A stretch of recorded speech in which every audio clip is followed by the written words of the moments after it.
Welcome everybody to RacerXOnline.com. I am Kris Keefer, and you're looking at a 2022 YZ250F.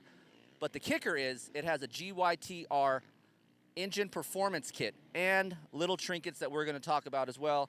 But the cool thing about GYTR, I had some relationship with them. I worked for GYTR way back in the early 2000s, so I know a little bit about what they do. But what's cool about this accessory division from Yamaha is they have a ton of parts for your Yamahas out there, but unlike other manufacturers, they actually have engine performance kit that you can drop into your four-strokes and make them race ready. So we're going to bring Travis Preston in here to talk a little bit about that. And then also, I'm going to go ride it, give you a little bit of an opinion on what it's like to ride versus a stock one.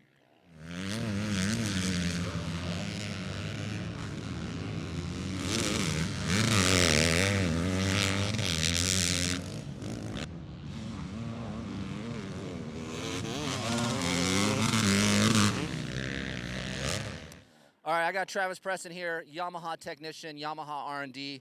So I've ridden both. I've had a lot of time on the YZ250F. I had some time on this GYTR bike today.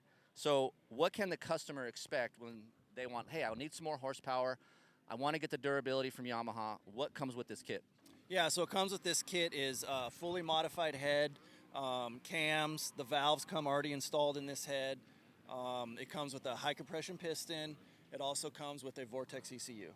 So some of these guys are always, oh man, the ECU is expensive. Can the guy get this kit without a Vortex ECU? Yeah, the Vortex ECU is kind of expensive, so yeah, there is an option for the customer to buy this kit without the ECU. But I recommend, because the cost for this kit with the ECU, the Vortex ECU, is only $3,200 for everything. And you know, there's, I think, what's $5 to $10 grand for a good engine.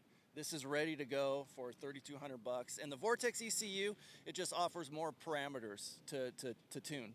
Yeah, and he's right. So you guys heard me talk about Vortex. It gives a bike a wider pulling power. The over rev cutoff is a little bit higher up, so it just overall gives you more pulling power out of corners and just more top end power. So what I want to talk about is the GYTR brand.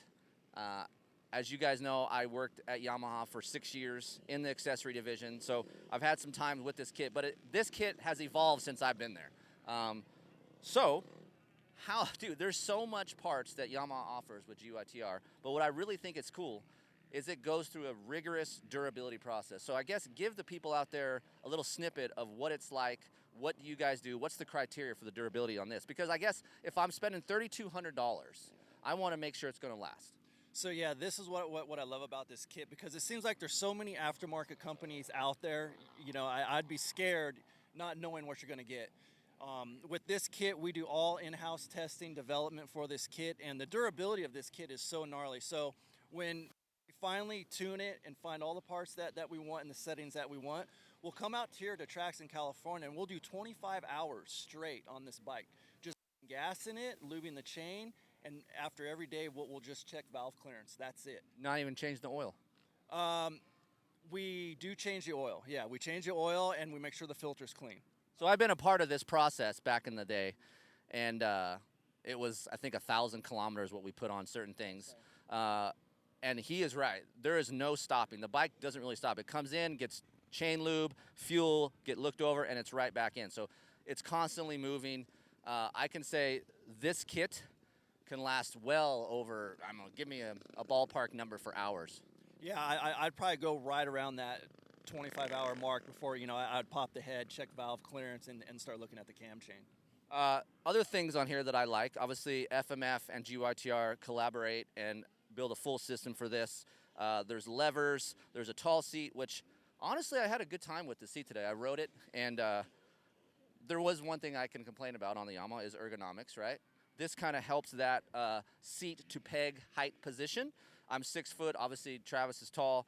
I got along with this really well. The seat foam is nice. So for me, GYTR. So what do you think separates GYTR from other, I guess, accessory divisions? Well, you know, because I guess if you're another aftermarket company, you have to focus on other brands, Honda, Kawasaki, KTM, where, you know, at Yamaha, we're just focused on this. So we put so much time, weeks of development, R&D, dyno testing, and I know for a fact other companies don't have those kind of resources or time. So hopping back and forth on the stock YZ250F and this GYTR kit, I'm here at Glen Helen. Great place to test engines going up the hills. Obviously, Yamaha's here a lot testing their stuff. The first thing I noticed is how much mid-range meat and top-end pull this bike has compared to stock. When I first got on this morning, I rode it and I was like, it's pretty good. I wasn't overwhelmed. But then when I went back to the stock one later in the day, that's when my eyes opened and I was like, wow, I can run third gear in corners. And you can do that with the stock bike, but when you get to tighter areas of this track, you got to downshift a second, and it creates a little bit more of a busy feeling for a 450 guy like me, because I'm lazy, I'm old, I want to lug it. This thing allows the rider to lug a little bit more. Recovery out of corners is way better. The free engine feeling is there, because usually when you go to a high compression piston, you get more engine braking, get more chassis pitching. I didn't really get that from this kit. Over rev is way better than stock. Going up Showy Hill today, rounded the corner in third gear. Stock bike cuts off before I get to the top. This thing, I can stay in third gear all the way and it never revs out, so that is a plus. What I think you get out of this kit, if you're a vet guy or you're a lazy rider and you're 450 guy at that, it gives you a wider window to be lazy on the track. And with that wider window, you can actually go faster because this bike allows that versus the stock one. I do want to give a nod to the stock bike. The low end on the YZ250F is very responsive. So maybe with this FMF system, there's slightly less low end response, but once it's up past the corner, exiting, it just pulls so much harder that it honestly really isn't fair. So for me, very fun bike to ride. I actually rode this bike on the Keefer versus Keefer little episode you guys might have saw. I chose this because I wanted something fast to pull my 170 pound butt around. You're what? I'm 195, 200. So you riding this? I mean, you ride 450s a lot. You enjoy riding 250F? Yeah, that's funny I asked that, because this is actually my bike of choice, because 250 is a little bit lighter. You can throw it into the corners easier. But 250 for me is a little slow, stock one. But when I get on this bike, now this has some good power, and I can actually do something with it. And it doesn't tire me out like a 450 does.